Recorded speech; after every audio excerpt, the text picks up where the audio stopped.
Are we on? Yeah, we live, we recording it correctly. Wait, hold on. I like doing that. I want to make a montage of like all the times I do that. Oh yeah, that's Like episode 2. Like what? Okay.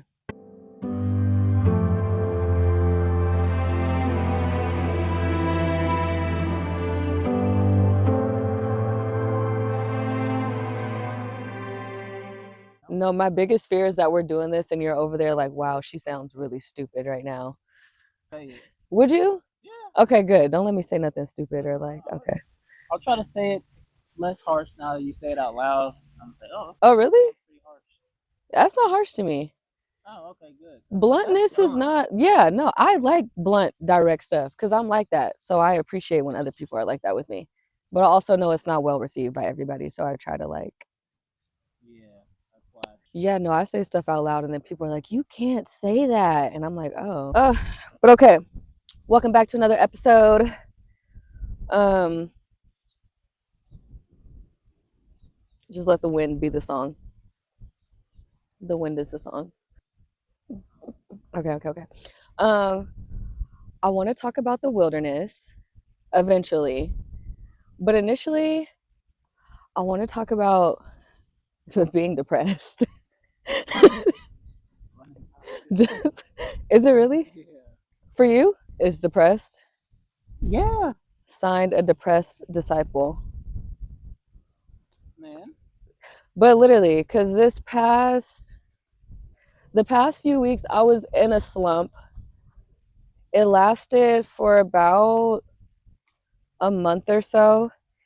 And I know it was brought on because of like some betrayal that had happened in my workplace. So basically, it led to an uncovering of a multitude of lies and lies that put at risk, like it was a very big thing.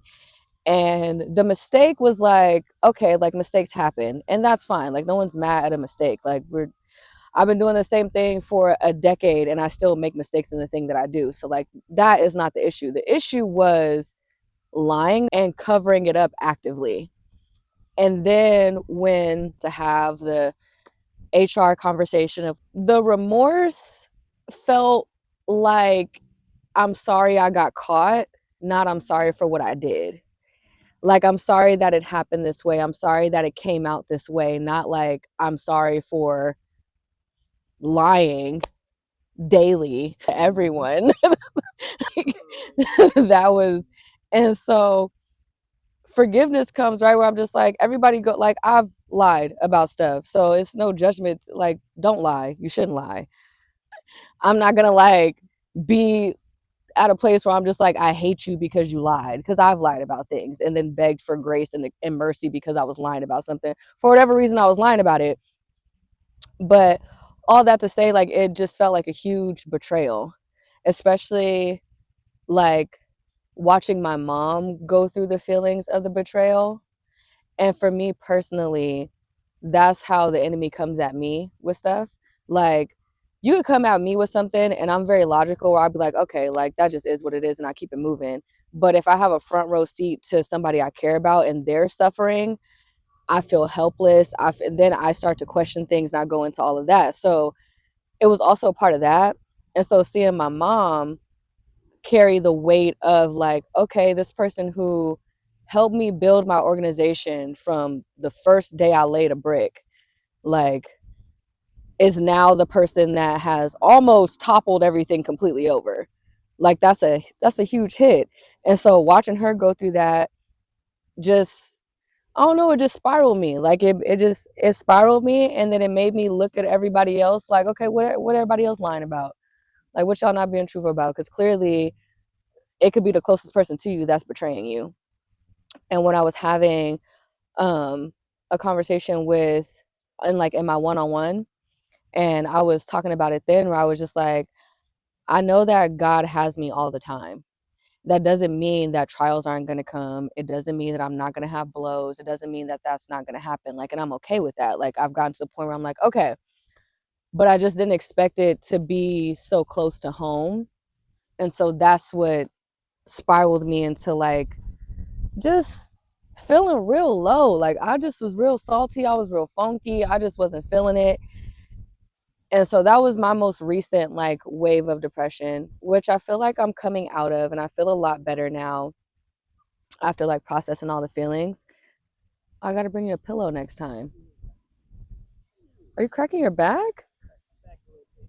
Get into it. You got your stomach out. You got Hey, one of these abs real soon, all right? it's not fat, so it's not fat. See you. Just you wait. Mine is like a you know, like the Pillsbury dough thing, and you, that's what I look like right now. That's funny. It's like I promise you. But prior to that, I've been depressed twice. The very first In time life? in life. Oh, that's a good job. Really? That's so many times. Oh my gosh. I the first time I was ever I think also though like I disassociate. So times where I should have been depressed, it was because I was just checked out of life. I was like, I don't know what's going on. Like, what? Just keep it moving. Like, I don't know. Just keep it moving. You're gonna know me. Like I don't know, because there's a lot of times I should have been depressed in life. But the very first time I was like actually like clinically depressed was when I was 19. Yeah, I was 19, and my best friend got murdered. And that like I had already dealt with other stuff leading up to that, like like and disassociating, like those things really should have plummeted me into a mental institution, but I just was like keep it moving. And I think also I was too young. Like I was a teen, but like it wasn't really clicking to me everything that was going on because it felt like it was like so back to back. Like when I was, yeah, like, and you grow up with, you know, thoroughbred thugs and you see stuff, and so you be desensitized to things. Desensitized, did I say that right? Desensitized to things. And like, because prior to losing my best friend, like my uncle was murdered. That was super tragic for me. Then the very next month, I was out like with my god sister and some of our friends, and we used to go to like the little teen club that they used to have out here. So we're at a teen club, kicking it, having a good time. The place gets shot up. And long story short, it gets shot up. My god sister ends up getting shot, like shielding me from the bullets. So it was like a lot of guilt associated with that. But like I was, I think, just so bogged down by everything else that was going on that I didn't really dial into what was happening. So I just kind of just kept it moving. Then fast forward a year later, my best friend passes away. Like a year or two later, my best friend passes away. That's when it all kind of just like came crashing down, where it was like I started feeling everything all at once. I literally dropped out of school. I started going to school. I was like, yeah, no, I'm done with it. Like I would go and sit in lecture hall, but like I couldn't pay attention. Like I would just be sitting there and it just sound like waka waka waka waka waka waka, like literally. And I was like, I don't even know what I'm learning right now. Like I don't even know what's going on. Like I'm just gonna take a break. Like I'm be cool. I'm gonna be cool off of school. And my mom was like, okay, well, you need to do something. Like you're not just gonna sit in the house. So like if you're not gonna go to school, you need to start working. So I was working, but I was only working because that was a condition. Had she not forced me to have to work and carry my weight, I would have just laid in my bed, which is what I did when I wasn't working. I would just lay in my bed and I would just eat and sleep. And I put on like 40 pounds. And for like 3 years, I was like that. Like I withdrew from all of my friendships. I didn't want to do anything. I was mad at everybody because I just was like, how are y'all continuing with life? Like we didn't just lose somebody. Like how you just really just keep going. Like I just didn't get it.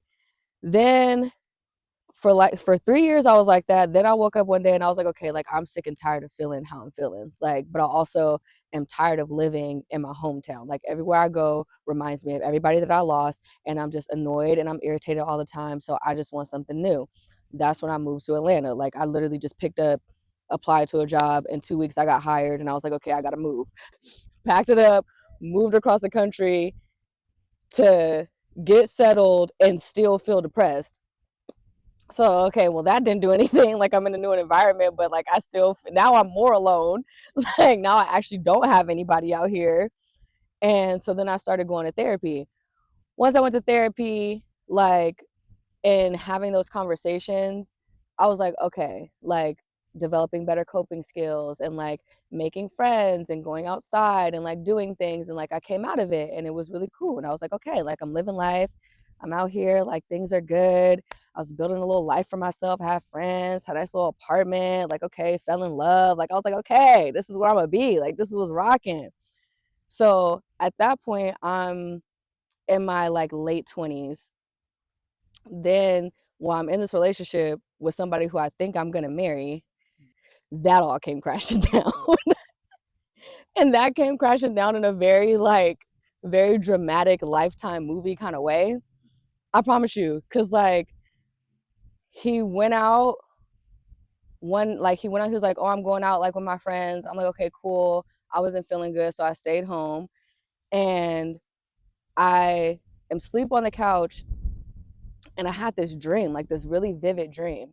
In the dream, I go to his house, I open the door, and I like see down the hallway, like there's a chair with like a purse on it. And I'm like, whose purse is that? Like, but as soon as I see the purse, like I wake up from the dream, I'm like, nah, ain't no way. Like, he ain't gonna do nothing like that. Like, we've been rocking, like, we're really locked in. Like, ain't no way he gonna do nothing crazy. So I go back to sleep. Wake up the next morning, and I had to go to the bank, but I realized I left my bank card at his house and we had keys to each other's house. So I text him, I'm like, hey, I'm on my way. Like, I gotta get my bank card. He don't hit me back. So I'm like, he probably sleep. Mind you, it's like 8 a.m. on a Saturday. Like, I'm an early bird kind of person. So I'm driving to his house. And as I'm driving, I'm just like, hey, something just feels weird. Like, it just feels off. Like, I don't know what the vibe is, but like, I don't know, whatever. Like, it could just be the day. I pull up, turn the key, open the door, look down the hallway. It's a chair with a purse on it. And I was like, whose purse is that? Walk in, it's his baby mom's purse. She's laid up in the bed, looking like they had a very great time. He comes out of the bathroom, wrapping a towel around his waist, fresh out of the shower. Like it was giving Lifetime movie scene. And I was like, what is actually going on? Even though it's very clear what's going on. So it comes out that I don't think that was the first time that had ever happened. And I couldn't respond the way I wanted to because his daughter was in the other room and I love her very, very much. So I couldn't like be crazy. I had to like actually have some couth about myself and just be like, all right, I'm out of here. I came to get my bank card. I'm leaving. We later had a conversation and like that whole breakup conversation, we're like going back and forth of like, how could you do this? And da da da, like, I'm going through your phone and da da da.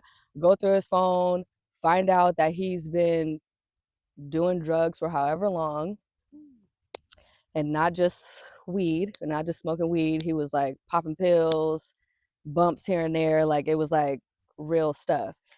And so that all came crashing down. It was like, okay, obviously this is not the person I'm supposed to be with. And let me tell you something. Don't ever pray a removal prayer and you're not really ready for it. Because before that happened, a week prior, I prayed that prayer. And I just was like, Lord, like, if this is not the relationship I'm supposed to be in, like, just remove it. Like, give me clear signs that I can't move past. Yeah, that was very clear. Couldn't move past that. That, though, spiraled me into like my second depression. But it was like depression and grief because you grieve more things than when somebody passes away. And so, and I had never had heartbreak like that before. Like I just had never experienced that. Like I'd never been in love like that and it not work out. And I just be like, can't eat, can't sleep. Like I'm crying every day. Like I was at a point where I was like seeing my therapist once a week. Like that's how down bad I was. And it was also like it's grieving the person, grieving the loss of the life I thought I was gonna have, the reality that like who I was with is not who I actually thought I was with. It was realizing things about myself that I didn't like, of like, okay, I sped past that red flag all because I really wanted somebody to be with. That instead of being like, this is a boundary, I'm not cool with that, like whatever that may be, I was just like, oh, it's fine, and da da da. And so, no, I don't control what he does or what anybody does. But had I listened to myself, or had I listened to like my first mind, or had I brought things to his attention or red flags, I don't think I would have gone as far down the road that I went. Like, and so it was also forgiving myself for that, not feeling guilty for that. Like it was all these things. And that depression lasted about a solid like 6 to 8 months. And I just would go to the gym like 2, 3 times a day. I was working from home. So I was like, also like I loved working from home, but that wasn't really good for the mental space I was in. Like I needed to be around people. But in that relationship, I had like lost friendships. So I didn't like I came out that relationship with nothing. Like I had no friendships, I had no relationship. Like, okay, I'm just out here and I don't like myself. Now what do I do? So that's when I went on a full like call like a rebrand where I was just like, okay, I I left out of that relationship. I was 196. I looked like a Oompa Loompa. Like I looked like a ball. Like if you pushed me over, I would roll. Like a little like ball. Like it was not cute. Like so I started just like going to the gym and doing all those things and like and stuff that like my therapist had told me to do, like journal, like express. And it was weird because I was like, okay, I'm doing all of these positive coping mechanisms, but every single day, like nothing is changing. I still feel sad. I'm still like can't sleep. I still want to cry. I still don't have an appetite. But then I don't know. Then I started getting logical about it, where I was like, well, if I don't got no appetite, I could just eat salads. I'm gonna get real skinny. And so that's just like, I'm just eat healthy since I don't care about what I'm eating. Like I'm gonna just work out since I don't care about what I'm doing. Like, and I would go to the gym and I would work out and I would like cry during my workouts, or I would like leave out of the gym and go cry in my car, and then I would like go back to the gym and finish my workout. People working out. No, like it was horrible. Like no, quite literally. Like, girl, are you okay? Like, what's going on? But like then after that, live life, came out of it. I was like, oh, like one morning I woke up and I was like, ooh, I got a taste for like some avocado toast with like, and I was just like, oh, am I coming out of my depression? Like, I have a taste for food. It's a clear sign. Like, it's always avocado toast. I had that this morning for breakfast. And I had turkey bacon and I had a kiwi. And I have not been having avocado every single day since you told me you gotta be careful with avocado every day. Yeah, So, no. okay, well now I'm gonna go back to eat. But no, I don't eat it every day. Practice what you preach. Twice this week. That's it. Yesterday. I had it yesterday and this morning too. See, other than that, though, Okay, all right, fine. I put it on tacos yesterday. They were fire.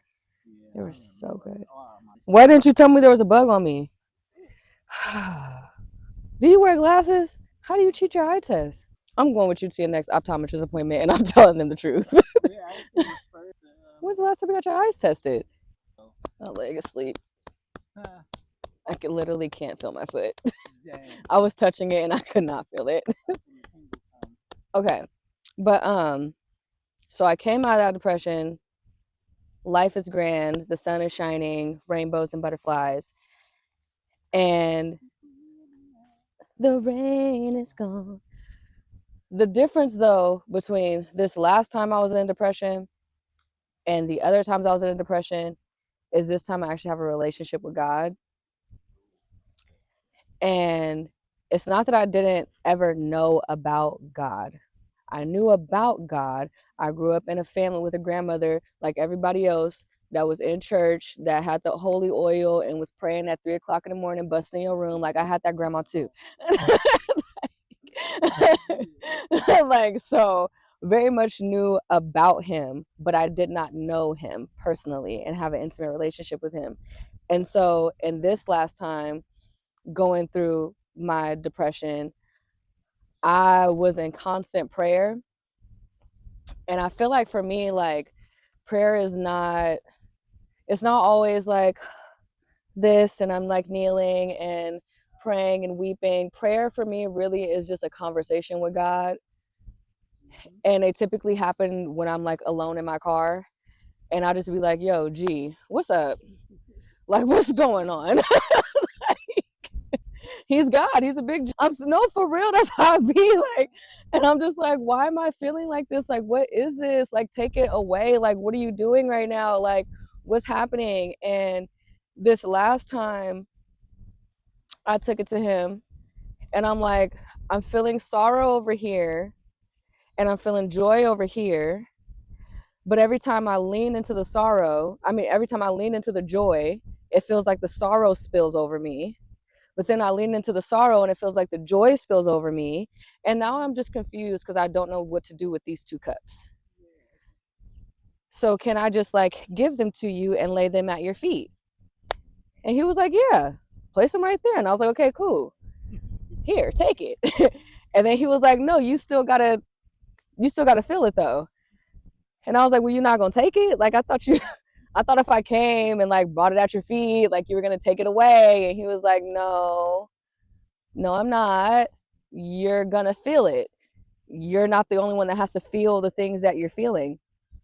Like you have to bear the weight of that, and you have to learn how to have the capacity to feel these things, still be obedient, and still do what it is that you're called to do. And whenever I feel like that, I think about Jesus in the garden when he's praying so hard that he's sweating blood, and he's like, will you take this cup of suffering for me, please? And God's like, silent, like, oh, poor you. Like, no, I won't take it from you. Like, and even in that prayer, like as much as God is as much as Jesus is asking for the cup to be removed, he still ends it with your will, not my will. And it's like, I think that's really, I think that we say that very like, your will, not my will, but we don't think about how it feels to actually walk that out every single day of like, okay, your will, not mine. Like, okay, like I have to talk to this person because you told me to and they really pissed me off. But I need to forgive them because that's what I'm commanded to do. And it's your will because it's the same hand. The same hand that's telling me to forgive is the same hand that's telling that person to ask for forgiveness. Yeah. So like, you know what I mean? And so it's just like, it's it's been an interesting, what is that, like dichotomy of feelings. Yeah. And I think that like being in this faith walk, I came to it with the idea of like, oh my gosh, I'm gonna give my life to Jesus and everything is gonna be so great and it's gonna be awesome and we're just gonna be frolicking through the lilies. And nobody told me, nah, it ain't like you gonna follow through the lilies sometimes. I'm not saying you're not gonna follow through the lilies, but you also are gonna go through the valley, and you also are gonna be in the wilderness, and you also are gonna be in the desert, and you also are gonna be at the mountaintop, but you also gotta climb the mountain to get to the top of it. Like there are different parts, and you gotta climb back down in heavy terrain, like rain, sleet, or snow. You still gotta keep moving. Like, and it's just like, I think it's a toughness that's built with it. And I think it's also, what do you do when you are feeling depressed as a disciple? And I don't have all the answers. I don't have the answers at all. But I pray and I go to my word. And when I go to my word, I'm reminded that I'm not the first person to go through it. And if I am wanting to be more like Christ, then I'm going to be more like Christ. After he was baptized, he was led into the wilderness by the Holy Spirit after being baptized to be tempted. And what did he do while he was being tempted? He fought back with the word of God. So that's how I fight, because I really don't know. I mean, I can't physically square up with a demon. Sometimes I wonder why they just don't punch him right in the face. Like right in the mouth. Just You know what I also don't understand? I don't understand why Satan don't repent. I think about that too, because I'm just like, if you know that's your fate, Why not just say you sorry and gracefully bow out? Yeah. Like, why not just be like, my bad, G, you got it, you got it, you right, you right, you right, you right, my bad. I was trying to exalt myself above you. I'm sorry. Like, and just because then you'd still have the grace and you still have the mercy. And then you could still be hanging out. But now you don't get to hang out. Like you got to be casted out and then you got to burn in the lake of fire. You and how trifling is it to take angels with you? Yeah. Granted, you know, they were corrupt, obviously. Otherwise, I don't think the Lord would have just kicked them out if they were doing what they were supposed to be doing. So it's like you had to be doing something corrupt in order to get a third of them to be cast down with you. Yep. But that's just, I don't know. Very interesting I too. feel like being evil is just depressing in and of itself. Cause you on the losing side. You're not gonna win. Like that's depressing to know that you're gonna lose. That's wild to me. But do you think that any of the disciples in the text went through a depression? And if you do think that, who do you think went through a depression? No, I feel like Peter definitely went through it. Yeah, for sure. Like He for denied real. him and stuff. No, because that has to be depressing in and of itself. Like Yeah. to sit at the Last Supper, hear Jesus tell you, you're gonna deny me 3 times, bro. And you're like, nah, I would never do you like that. Jesus, like, why would you even say something like that? For like the next day, you quite literally did it. Like you did it 3 times. Didn't even peep that that's what you did until you heard the rooster crow. And then you was like, dang, bruh, I didn't deny my homie. Like that's wild. You know who else I think was depressed though? The writer of Ecclesiastes. Solomon wrote Ecclesiastes because it's just everything is meaningless. Yeah. And I feel like that's what like you just feel hopeless. Like no, nothing matters. Like why am I here? Like what's the point of life? Like oh this is whack. Like so and so passed away. Like why am I still here? Like, and I feel like Ecclesiastes is just that. Like everything is meaningless. I've searched this, and it all means nothing. I've gotten every wife in the nation. Means nothing. I'm the richest man in the world. It means nothing. Like oh okay. All right. Well, Like nothing. But also it's like but you really but when you think about it though you really actually have nothing to strive for but the obedience that God gives you or that God calls you to. That's all that you should be striving for because nothing is ever going to satisfy you the way that your obedience does. It doesn't matter how irritating it is to be obedient. It's still satisfaction on the back end of it, at least for me. yeah, no, that's right. Like That's how Ecclesiastes ends too. it does. He was like, yeah, just enjoy life, obey God, you'll be good. After freaking however many chapters saying, yeah, it's all meaningless. 11 chapters 11 chapters of of meaninglessness. it's all He meaningless. goes through detail about all the different things you can do, the stuff he did do, the stuff Yeah. that's in life, and then at the end of each chapter, but it's meaningless. None of it matters for real. You're just all gonna die. Like I'm rich, I'm still gonna die. He's broke, he's dead. But one thing I do, you said what? He paints a great picture and just kills your heart and soul. He really does. But it's like at the same time though, it's just like it's super sad and it's super morbid. But I feel like it's also super real though. Cause it's like even like say right now you went and chased all the wealth in the world and you got it, but you didn't have a relationship with God. Would you feel fulfilled? No, then I need something else. Like there's always something else that is needed. So it's kind of like yes it is morbid and it is a depressing message, but I think it's also truthful and a warning of like don't run after all of these things. Like run after the things that God tells you to do, right? He tells us to run after things and do certain things and build things and like all of that. Like there's a time for that. There like and you should do that, but it's not for you. Like it's not for you to get daily satisfaction out of it. Like even this podcast is a God thing. It's not something I woke up and was like, I'm gonna start a podcast because I have so many great things to say. No. I be stressed. I be stressed. Like, what am I gonna talk about? Is it gonna make sense? Like, what if I don't reference enough verses? Like, what if I don't have this? What if I don't have that? Like, what if it doesn't make sense? Like, but then it's also like I spent a year not doing it, and that is turmoil. Like doing it, I'm scared to do it. I'm scared right now sitting here talking.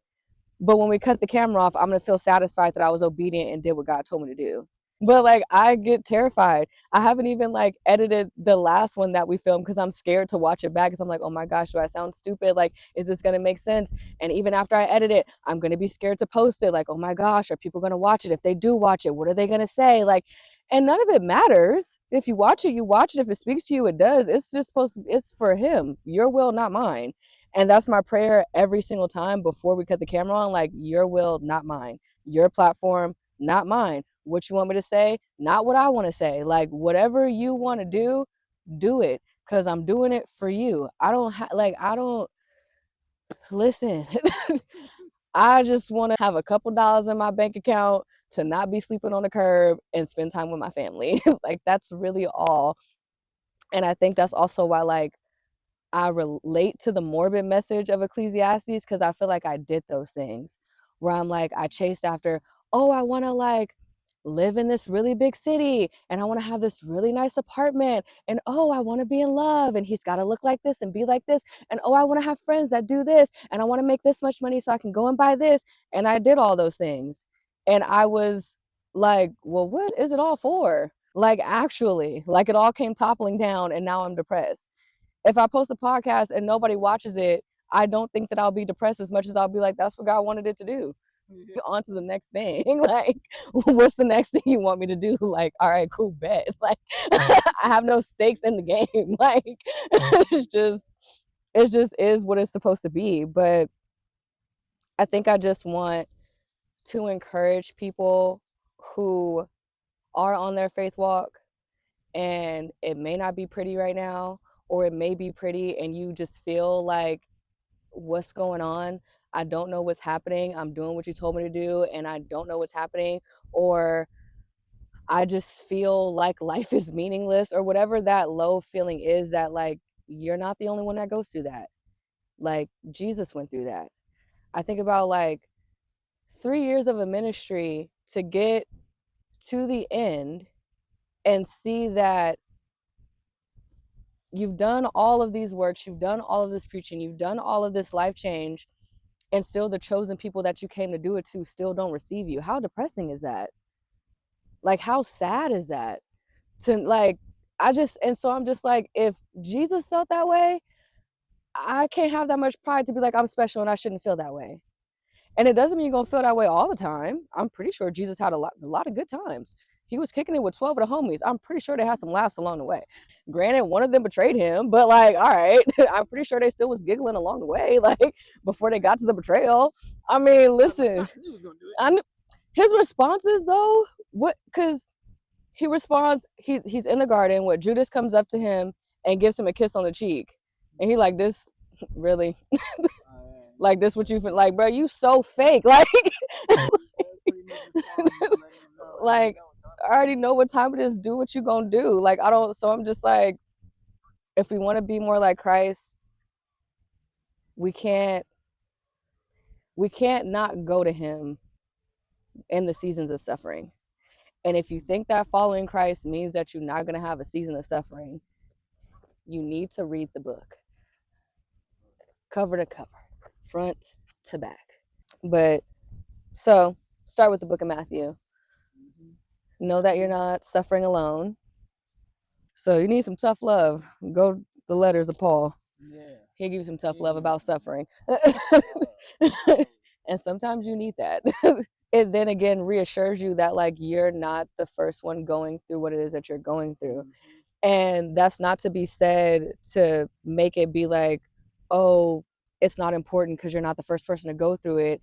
It's, you're not the first person to go through it. So there's people who have gone through it that tell you how to get through it, which is why it's so important to read. Read. I feel like I feel like there's a lot of pastors, a lot of really great pastors, and a lot of really good pastors. Even our pastor has said this, where we're in a generation of biblical illiteracy, where we listen more to what people say versus what God says. We will listen to a sermon, but we won't test it to the word of God. Like, you could sit in church, and if you don't have your Bible, how do you know that that scripture is actually in there? If you're not looking at it, if you're not turning the pages when they say go to the book of Matthew, whatever, like, and so read, read, Anything else? read. So thanks. Shout out to you for kicking it with us this long. And we shall see you in another episode.